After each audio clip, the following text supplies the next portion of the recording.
할렐루야. 9월 2일 토요일 묵상 말씀을 시작하겠습니다. 때가 찼다. 회개하고 복음을 믿으라. 하나님의 말씀은 옛날 옛적 말씀이 아닙니다. 창세기에 선포된 말씀 또한 옛날 옛적 말씀이 아니라 현재 내가 살고 있는 이 시대, 곧 나에게 해당되는 말씀입니다. 하나님의 말씀을 어떻게 이해할 수 있을까?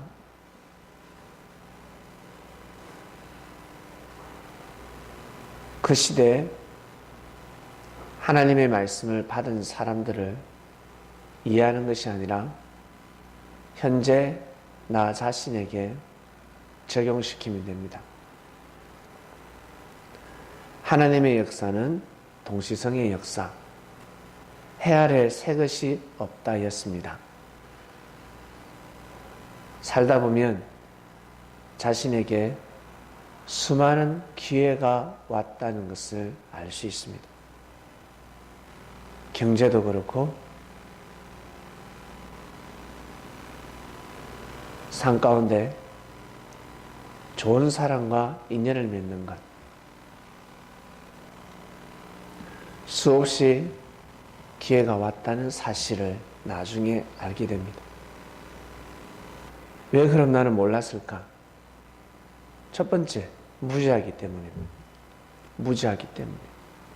무지한 사람들은 어떻게 하면 유식할 수 있을까? 믿는 것밖에 없습니다.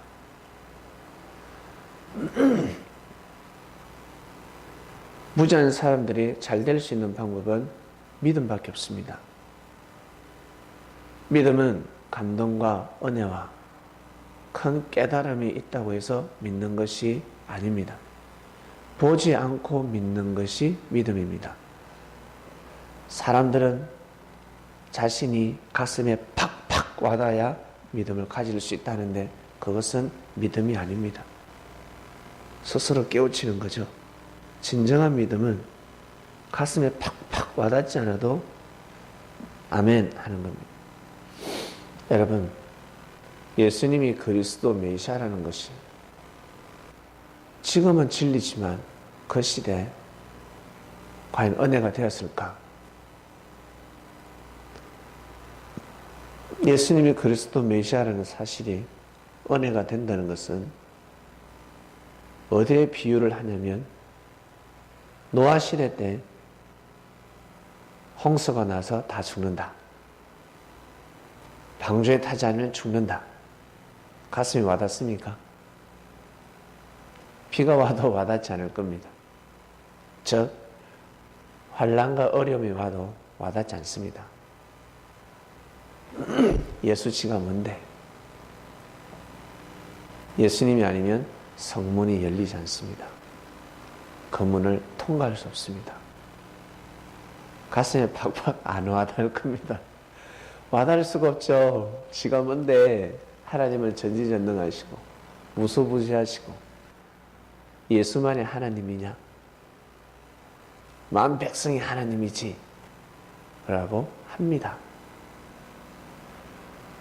출애굽의 역사, 애굽을 빠져나가야 합니다. 가슴에 팍팍 와닿겠습니까?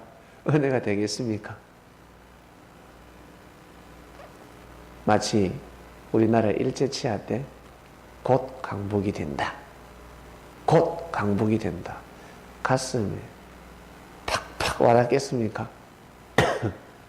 믿을 수 없는 말입니다. 차라리 계란에 빠이를 치라. 무슨 소리 하냐? 다윗이 골리앗을 쳐부수러 나갔을 때 가슴에 팍팍 와닿겠습니까? 저 부질없는 짓을 하고 있다. 어휴, 안 돼.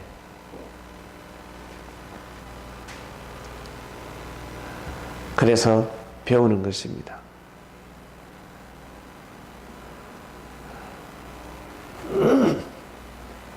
작은 일에 충성하지 못하면 큰 일을 못합니다. 큰 일을 해낼 수 없습니다. 현재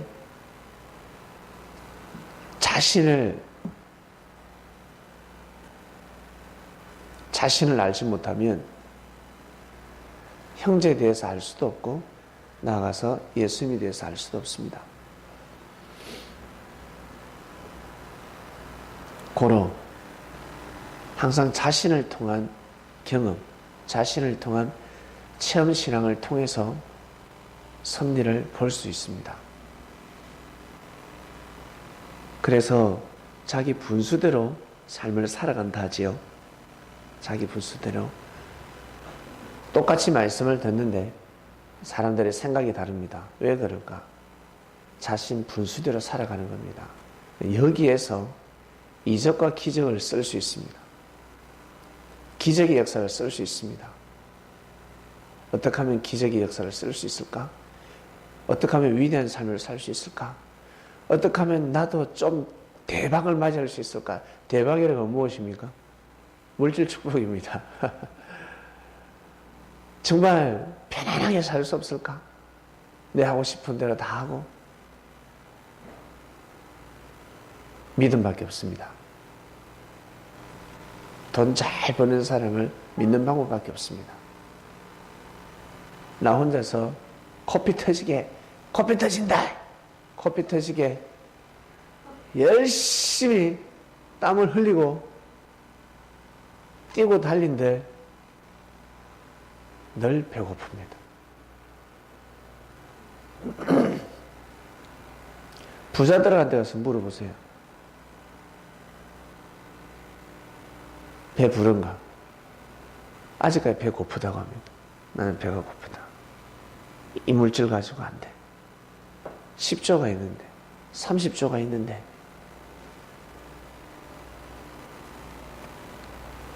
여러분에게 10조만 있으면, 아니 10조도 필요 없다. 10억만 있으면 여러분 어떤 삶을 살 수 있습니까? 정말 다 베풀면서 살겠죠? 근데 막상 그 물질을 가진 사람들이 베풀지 못하고 있습니다. 왜 그럴까? 배가 고파서 그렇습니다. 이것이 바로 하나님이 정하신 겁니다. 물질을 쫓는 사람은 절대 만족할 수 없습니다. 만족을 못하게 만들어 놓으셨습니다. 사랑을 쫓는 사람, 만족을 못하게 만들어 놓으셨습니다. 명예, 권력 쫓는 사람, 만족을 못하게 만들어 놓으셨습니다. 다른 말로 무저갱입니다. 끝이 없습니다. 끝이 없다. 절대 채워지지 않습니다.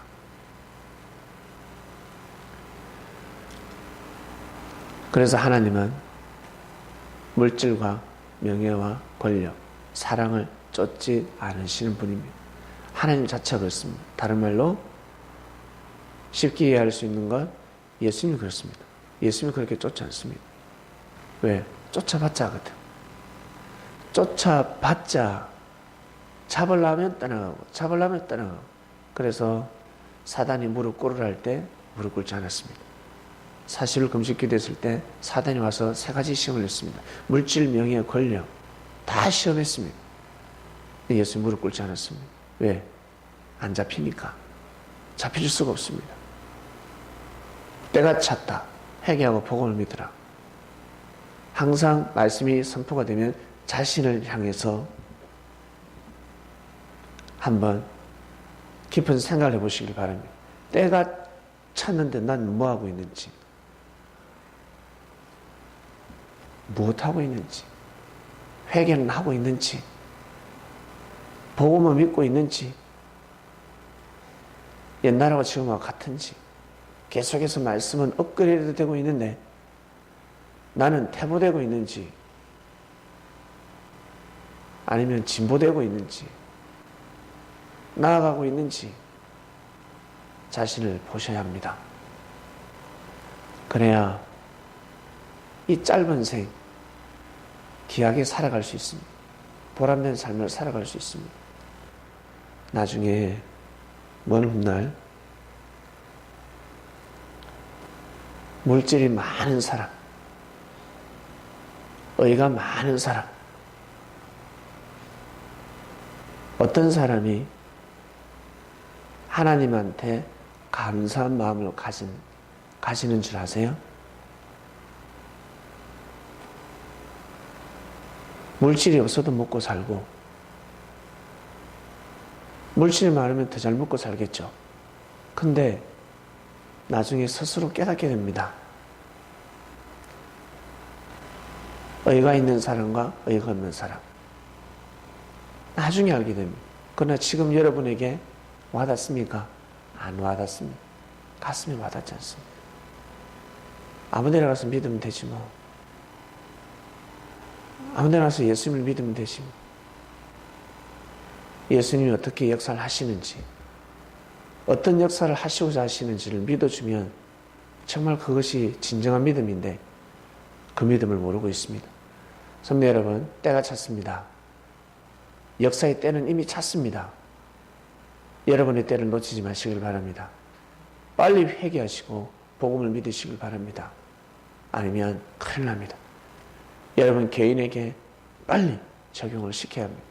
내가 지금 때에 따라 살고 있는지, 회개는 하는지, 내가 반성을 하는지, 뉘우치고 있는지, 뉘우쳤으면 다른 삶을 살아야 합니다.